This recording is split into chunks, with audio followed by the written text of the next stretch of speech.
He has been called the Henry Ford of the exercise industry. Today, he is battling a deadly disease on behalf of himself and everyone else, revolutionizing medical research and development. Meet one of the most accomplished and inspirational people I've ever had the pleasure to meet next on the Cable Business Journal.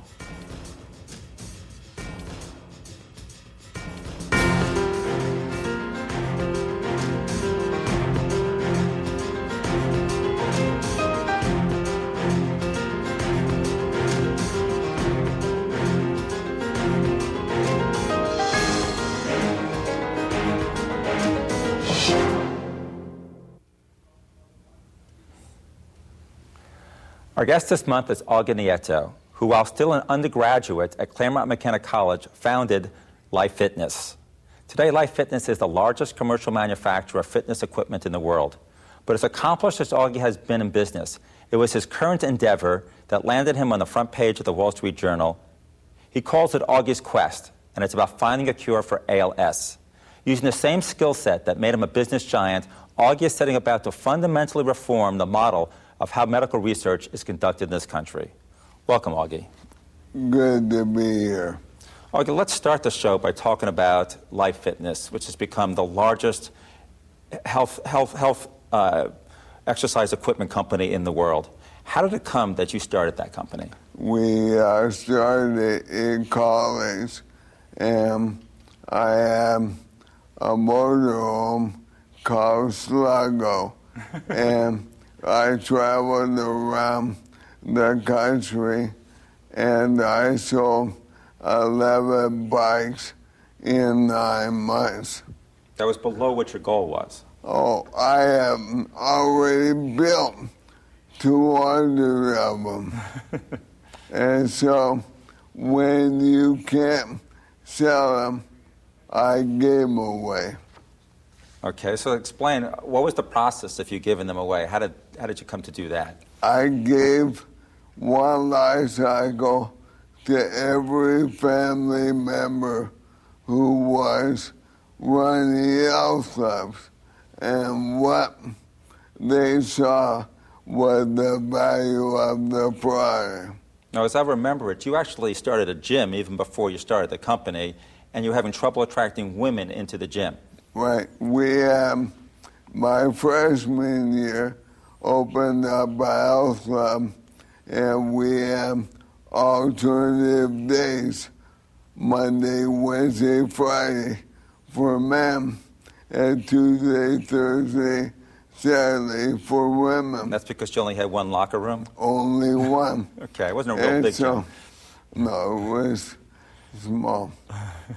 We were so much busier during the men days that I looked for a product that would appeal to women. This was before health clubs were what they were today, where you had all these exercise equipment, cardiovascular equipment in the gyms. Is that right? There was no cardiovascular equipment in the clubs, and what we were able to do is show people how to do cardio without running outdoors. And so you went around to sell this cardiovascular equipment that you bought the marketing rights to, which was called the Life Cycle? It was. It was bright yellow because we wanted people to notice it when you went into the gym. But nonetheless, you only sold 11 after a whole summer of effort. It was 9 months of effort, and at the time, we sold the bike for $3,000. So you gave it away to the owners of the clubs, and I take it their wives were finding that this was something that they enjoyed using? Right. And the best thing about I happened to be at the right place and the right time with electronics becoming durable and high use. This was like the first computerized exercise machine, wasn't it, the life cycle? The life cycle was the first product, and we invented the red dots. So after you gave it away to all these club owners, did orders start to come in as they saw that their wives were enjoying using this machine, or they were enjoying using the machine? It was a trickle at first, and then incredible endorsement. We ended up selling about $8 million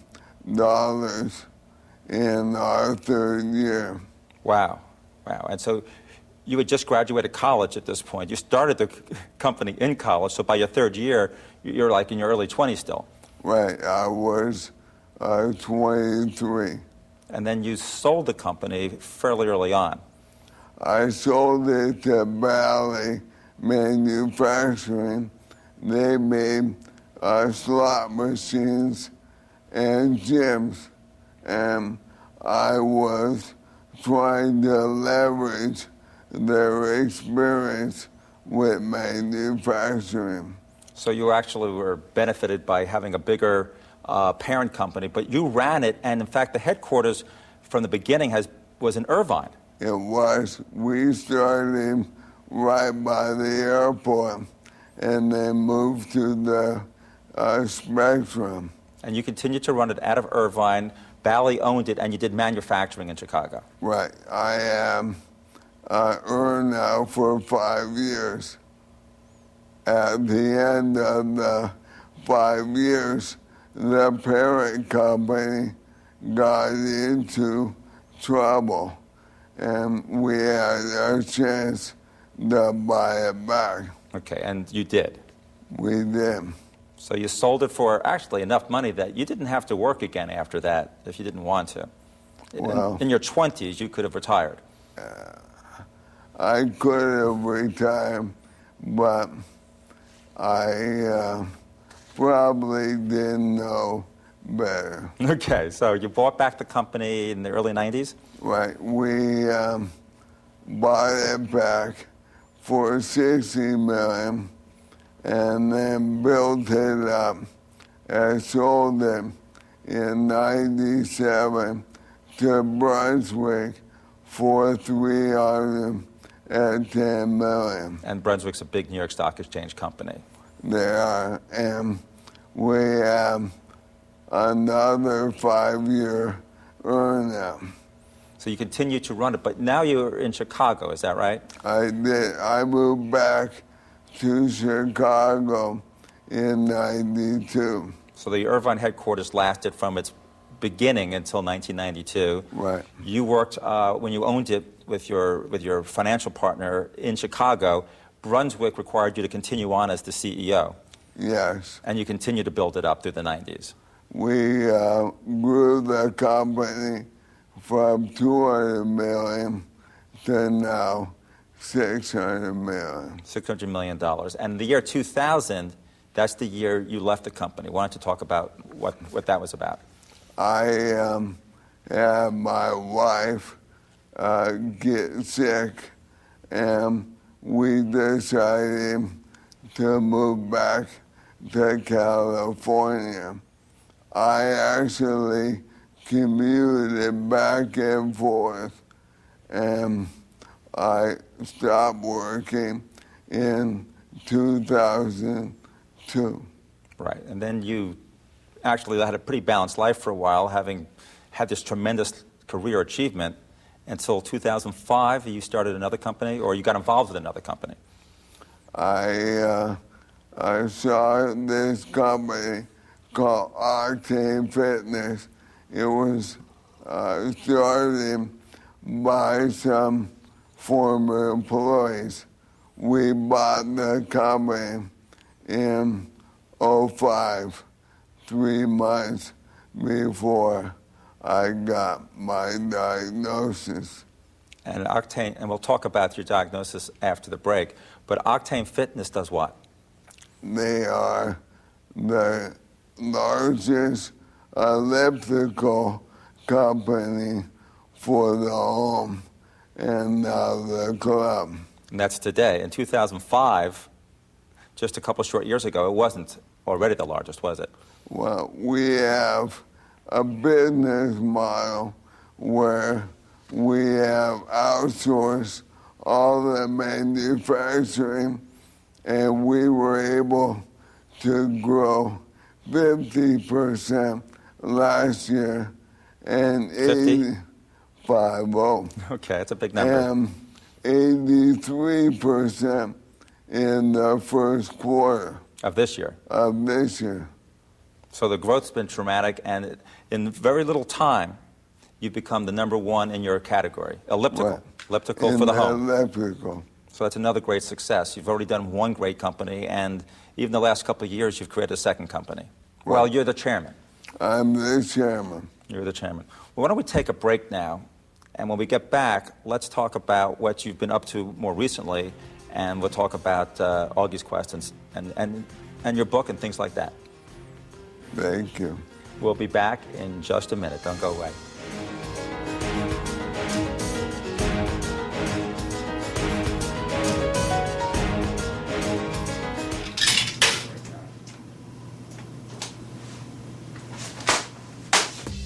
Be the first to know. Get breaking news email daily from the Orange County Business Journal. Sign up at ocbj.com.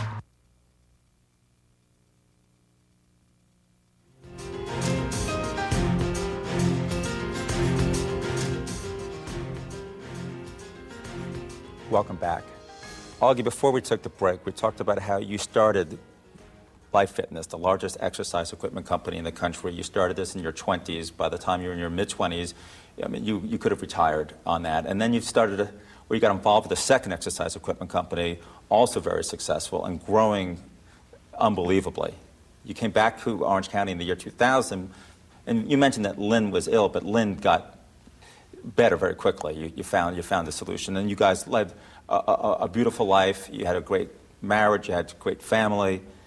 And then one day you got some really bad news. Why don't you even tell the story about how you even came to go to the Mayo Clinic to get the bad news?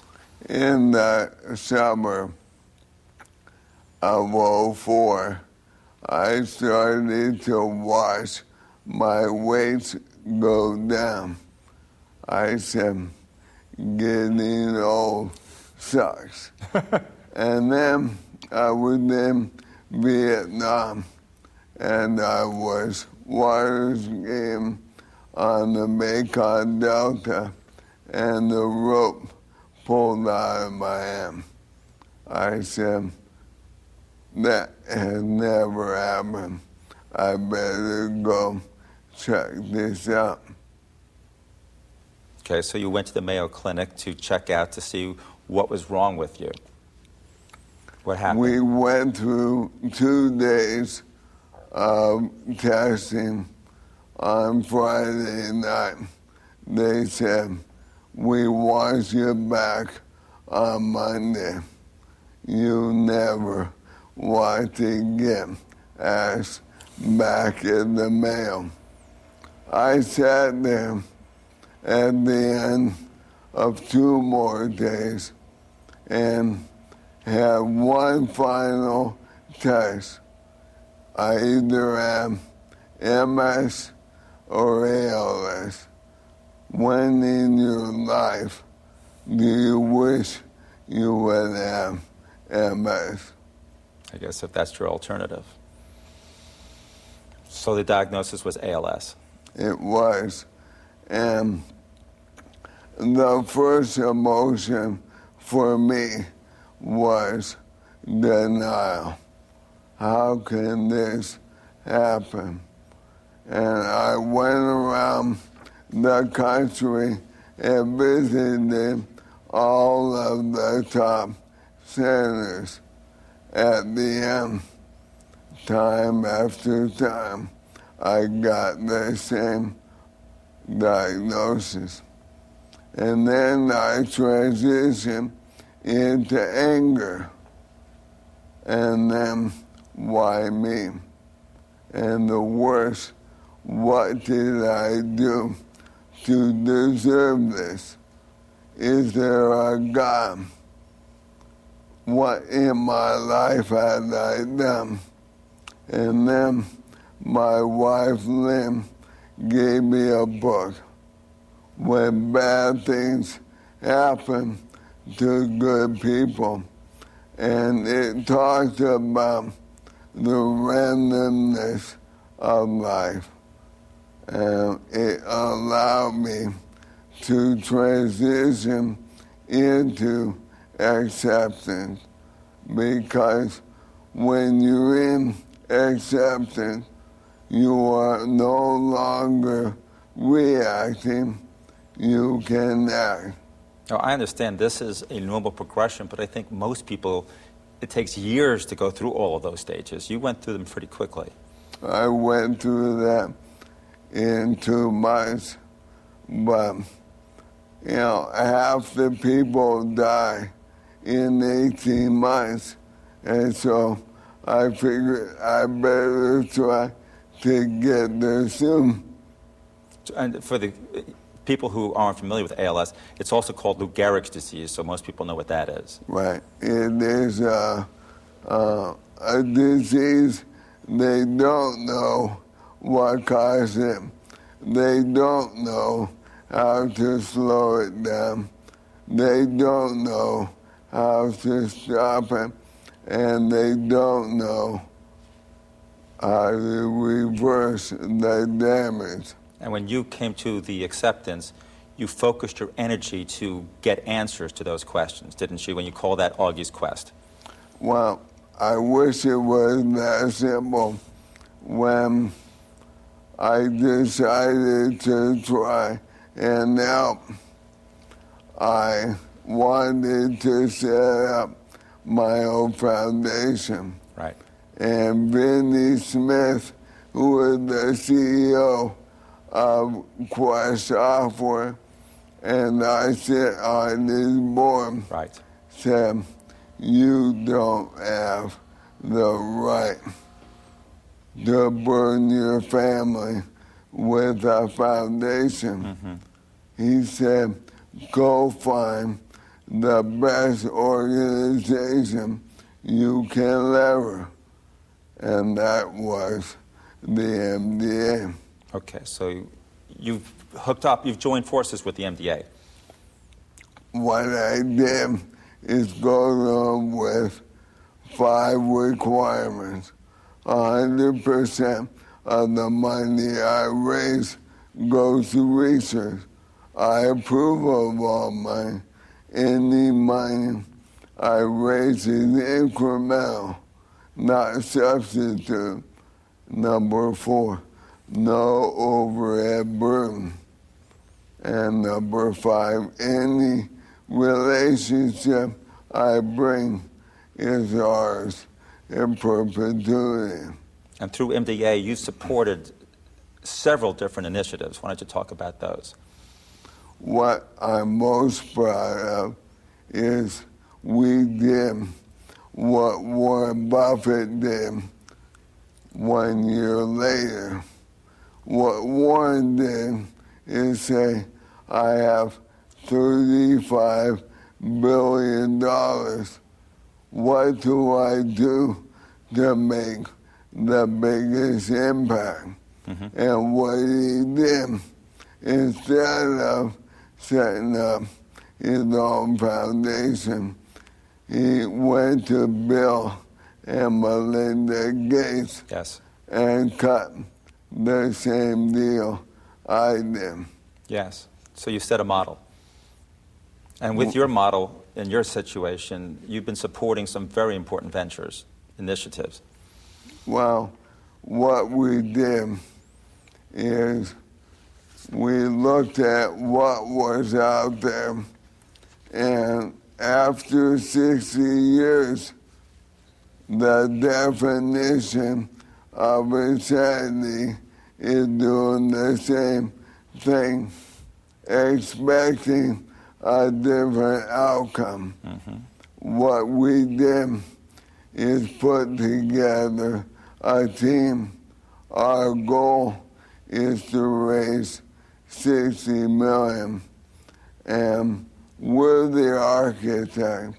we're the general contractor and will leverage everyone out there. This is the outsourcing concept you use for Octane, applying it to medical research. Both on the fundraising, I sit at my kitchen table and I have the MDA with 220 offices doing what they know how to do. Mm-hmm. Which lets you ramp up more quickly, again, like you did with Octane. Well, it really was proven on the fundraising. What I wasn't sure about was the science. And so I had a good friend and buddy of yours and mine, Jeff Moran. He said, look at this lab in Phoenix, see if they can help. And the lab was TGen. Mm-hmm. And we signed our contract to do a gene-wide search for what was common with ALS in 6 months using the MDA clinics around with the help of Dr. Mosafar, who is my neurologist here at UCI. Mm-hmm. We found 15 genes that were common for ALS. And part of how that's possible, they have immense computing power at TGen. What they have is the ability to put all the genes on one chip. Mm-hmm. There are 55,000 genes. So they've identified the genes that are different with ALS individuals and people who aren't afflicted with ALS. Right. And then we went to the Wall Street Journal and asked if they wanted to shadow me during the preparation for the worldwide meeting in Yokohama. And that's where we presented our result. And that Wall Street Journal article, I believe, was on the front page and was the third most emailed article of the year 2006. It was for a business individual to have the dot drawing. It's very, very flattering. What you hope for. We only have a couple minutes left, so you've got another venture now in Cambridge to further the research. What we did is find a similar minded company, and we had them match our 18 million. So now we have 36. Mm-hmm. It's a lot of money. And what I'm most proud of is the work I've done with UCI, and locally we have their support, and we opened up an MDA Center of Excellence just last week. So you've got 3 ventures going forward, and in the 1 minute we have left, why don't you talk about how you're incorporating all this into a book that's going to be released this fall called Augie's Quest? I have what I hope will be the model of philanthropy going forward. Mitch Albom, the author of Tuesday with Morrie, is writing the foreword, and we believe we have a shot at a big book. And the subject of the book really is focused on this is a new approach to finding cures for diseases, a new approach for philanthropy, entrepreneurial approach to philanthropy.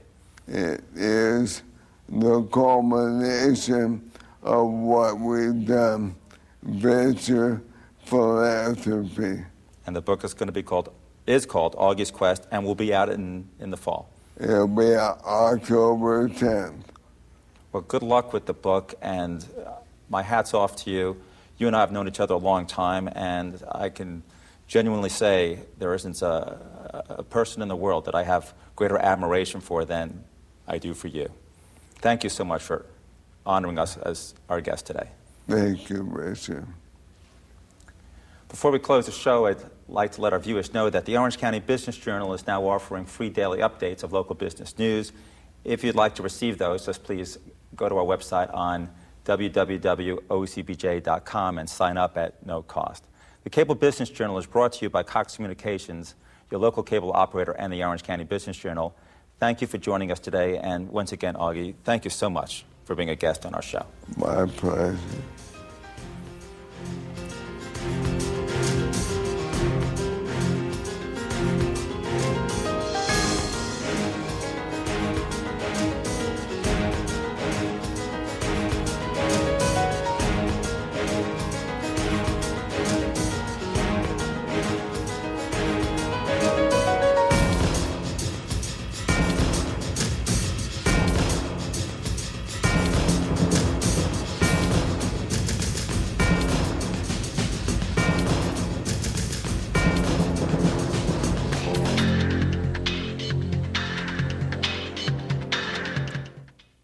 All right, Mike. Thanks again. Bye. Be the first to know. Get breaking news email daily from the Orange County Business Journal. Sign up at ocbj.com.